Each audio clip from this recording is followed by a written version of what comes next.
Oi, pessoal, bom dia. Estamos de volta com mais uma aula aqui, né? Ainda sobre o tecido muscular. Hoje nós vamos falar sobre músculos e a movimentação corporal. A influência que esses músculos têm na movimentação do corpo. Como sabemos, o corpo humano ele é formado por centenas de músculos. E esses músculos, eles auxiliam nos movimentos, na estabilidade do esqueleto e também no preenchimento do corpo. E onde, por sua vez, fazem ligação dos ossos lá com o sistema nervoso. Que eu acho que vocês lembram que na aula anterior eu falei sobre os estímulos, né? Na contração muscular, como que ocorre a contração muscular, a contração das miofibrilas. E aí, hoje a gente vai falar desses músculos, da movimentação que esses músculos trazem para o corpo, né? Em outras palavras, os músculos são tecidos do corpo humano que são responsáveis pela contração e a distensão das células que originam os movimentos. Ou seja, os músculos eles são capazes de certa forma, comprimir ou relaxar as células, e isso vai fazer com que haja o início dos movimentos, que são esses movimentos mesmo que a gente consegue desenvolver. Aí, a partir disso, a propriedade de contração dos músculos, que é a contratilidade, ocorre por meio dos impulsos elétricos emitidos lá pelo sistema nervoso central, através dos nervos, e de modo que possibilita a entrada do sódio no músculo e a saída de potássio, que é aquela famosa...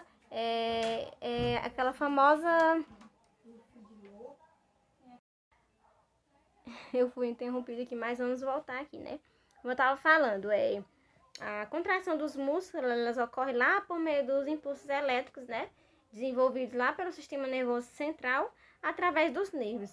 O que vai possibilitar a entrada de sódio e saída de potássio, que é a famosa bomba de sódio e potássio, né? E também vai haver a liberação de cálcio e o deslocamento das moléculas proteides de miosina e actina, que vocês também já tiveram a aula sobre essas duas proteínas aí, que vai realizar, sim, dessa forma, o movimento da contração muscular. Como tá aí no texto, no livro de vocês, né? Temos aí as extremidades dos músculos estriados esqueléticos, elas são geralmente afiladas e terminam em cordões fibrosos, que são altamente resistentes de tecido conjuntivo, que é os tendões. Esses tendões, eles estão ligados entre o músculo e o osso, o músculo estriado esquelético. Só lembrando, minha gente, que quando nós falamos de movimentação corporal e nós falamos que há um músculo responsável para que haja essa contração, a essa movimentação corporal, nós estamos nos referindo aos músculos músculos esqueléticos, ou seja, aquele tipo de músculo que a gente estudou aí antes da aula sobre as miofibrilas, né?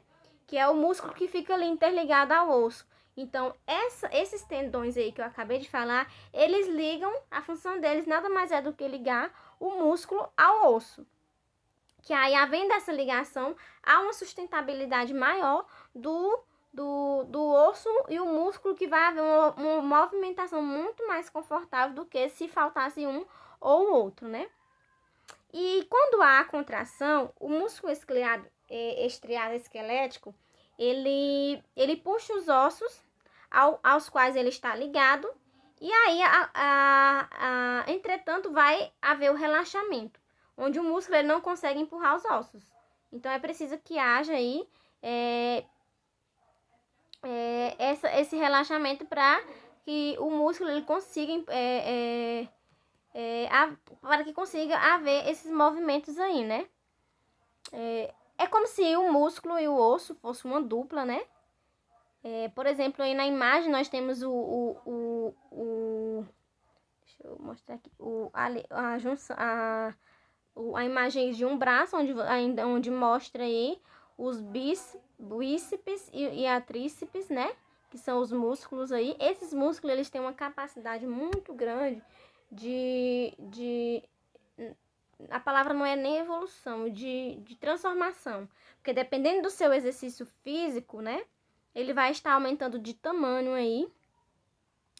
E é por isso que esses músculos esqueléticos, eles atuam em duplas.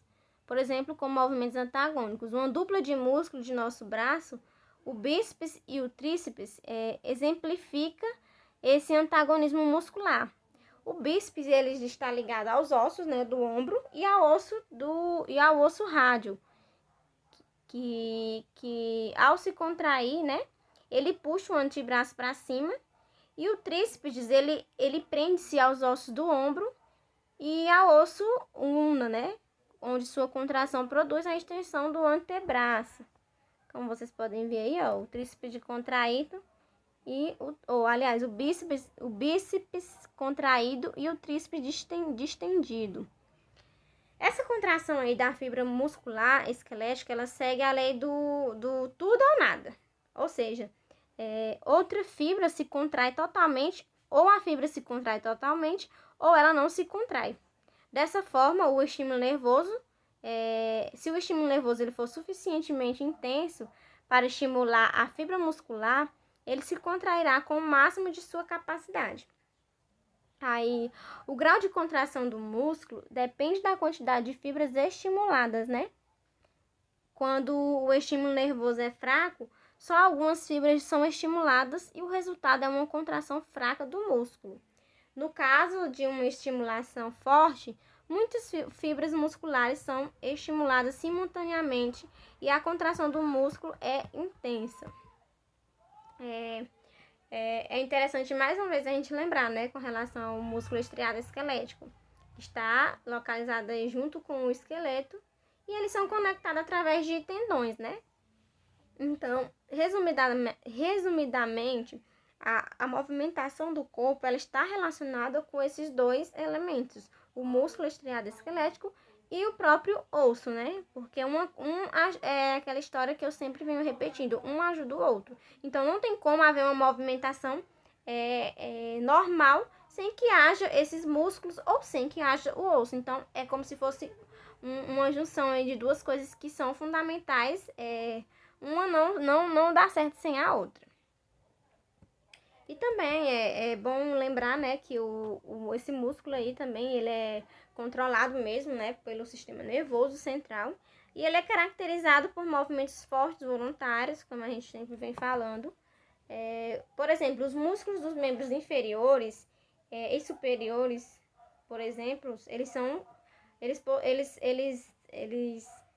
fazem movimentos fortes e voluntários, né? Que são os braços, as mãos. Esse movimento aqui ele é voluntário, é porque eu quero fazer.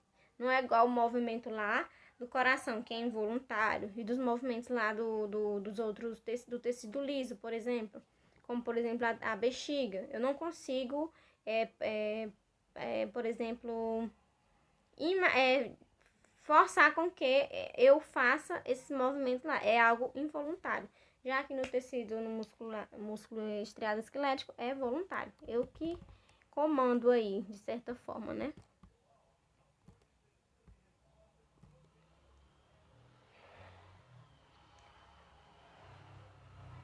Uma fibra muscular estriada, ela consegue se manter contraída por pouco tempo, né?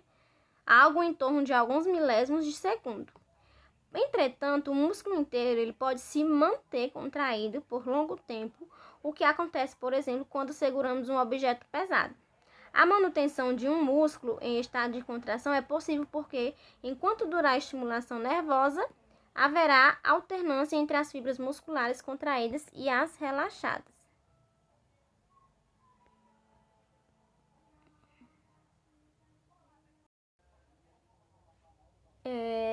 Esse conteúdo ele é bastante pequeno, porque aqui no livro de vocês ele possui uma quantidade limitada de informações sobre os músculos e a movimentação do corpo. Porém, eu vou falar para vocês alguns músculos, por exemplo, que fica na região da cabeça e do pescoço. Lá no crânio existe um músculo chamado de... São palavras um pouco difíceis, né? Mas eu vou tentar falar aqui para vocês. São chamados de... Lá no crânio tem esse músculo chamado de occipitofrontal, né? Lá no crânio também tem outro tipo de músculo. Era pra mim ter colocado uma imagem aqui pra vocês, mas como eu resolvi utilizar o conteúdo do livro, acabei me esquecendo. Mas existe outro músculo lá no crânio, que é o temporoparietal. E tem o músculo do olho, né? Que é chamado de músculo orbicular do olho. Esse músculo, assim, da região do nariz é chamado prócero. E também tem o outro músculo aqui na região do nariz, que é chamado de nasal. Na boca, há um músculo chamado bucinador. E também há outro músculo chamado de músculo orbicular da boca. Nessa região da mandíbula, existe o músculo chamado masseter e também o outro chamado músculo temporal. Já na região da língua aí, tem um músculo chamado genioglosso, né? E no ouvido há o músculo chamado estapédio. E também no ouvido há o tensor do tímpano, né? E lá no cervical tem um músculo chamado, na região cervical, tem um músculo chamado platisma, né? E também nessa região cervical há o esse nome é difícil, esternocleidomastóide. Aproveitem e me mandem um áudio falando desse nome sem ler. O músculo longo do na vertebral anterior possui um músculo chamado longo do colo. E na vertebral lateral tem o músculo escaleno anterior.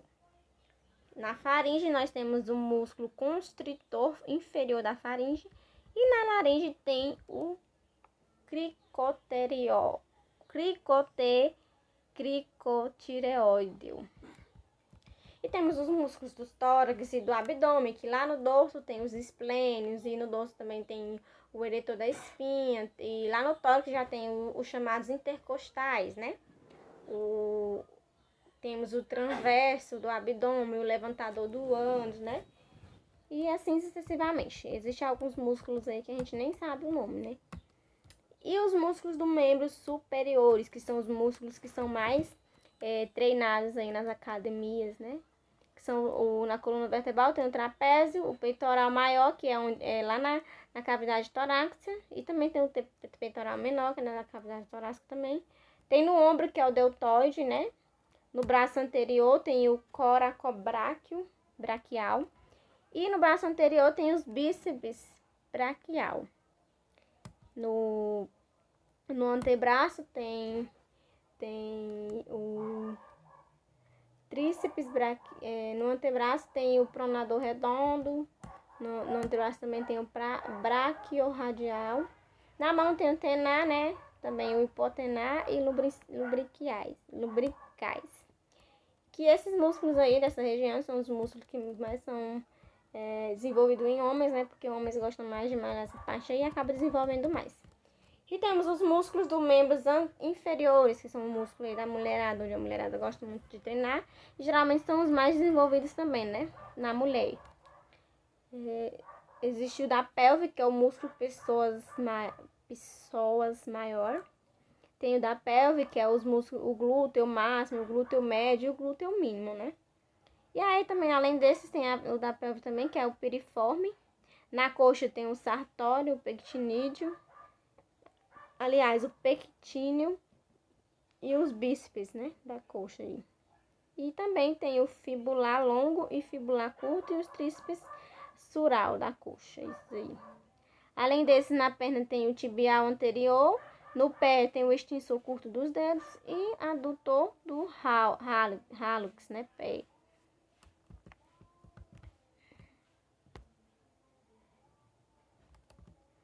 Deixa eu ver se tem mais coisas aqui que eu posso estar mostrando pra vocês aqui, né? No livro eu acho que não. Então, é só para mostrar para vocês mesmo a relação que cada músculo ele tem com a movimentação corporal aí. Dependendo do grau de movimentação do corpo, esses músculos eles vão apresentar um desenvolvimento maior aí. É por isso que pessoas sedentárias também, elas têm a dificuldade de desenvolver seus músculos, às vezes ficam sentem muitas dores, mas isso a gente vai falar mais sobre no outro assunto, que vamos falar da atividade física e os benefícios dessas atividades para a saúde, né? Aqui, mais uma vez, mostrando nessa imagem, os tríceps, o bíceps, a extensão o movimento que é feito no braço assim, vai aumentar aí o tríceps e o bíceps, né? Essa flexão aí, essa extensão, né?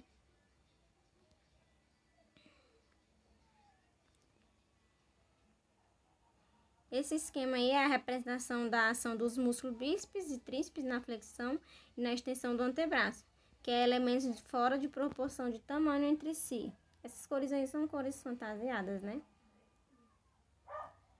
A ação aí na letra B, no quadro B, já mostra, né?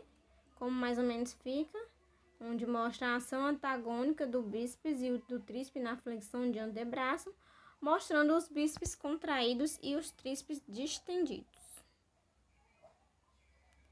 Então, pessoal, a aula de hoje é só isso mesmo, né? Eu espero que vocês tenham entendido aí a relação dos músculos com a movimentação corporal, o porquê que eles contribuem tanto para essa movimentação aí do corpo. E eu quero que vocês façam agora,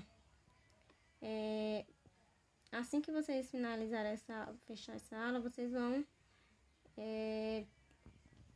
gravar um áudio de no mínimo 3 a 4 minutos e enviar aqui para mim no WhatsApp sobre o que vocês entenderam. Podem explicar aí a relação do movimento, a relação dos músculos com a movimentação corporal, o que vocês acham, que vocês entendem. Se quiser citar algum exemplo que aconteceu com vocês, como ficou o músculo, qual essa expectativa aí de movimentação de movimentação corporal para influenciar, para ter interferência lá no músculo, vocês podem estar falando também, mas desde que não ultrapassem mais ou menos 8 minutos, nem 5, tá tudo tranquilo, viu? Então é isso, gravem o áudio e mandem aí no WhatsApp e eu estarei analisando cada um, e se quiser até pode continuar aí lá no WhatsApp tirando dúvidas sobre a aula e a gente vai estar esclarecendo para vocês o que estiver ao nosso alcance. Na próxima aula nós vamos falar sobre a atividade física, né? A importância da atividade física. Então vocês já dei uma lida aí no assunto pra gente debater um pouco lá no grupo do WhatsApp na próxima aula sobre o assunto, né? Assim que vocês assistirem a minha aula depois, a gente volta lá no grupo do WhatsApp pra falar sobre essas questões. Podem trazer exemplos, se quiser até trazer um vídeo de alguma coisa que vocês acham interessante com relação a atividades físicas, né? Podem trazer. Ou fatos reais com relação ao movimento corporal, alguém que perdeu a movimentação do músculo que vocês conheçam, que nós estaremos aqui para interagir com todos. E é isso. Tenham um ótimo dia e até a próxima aula.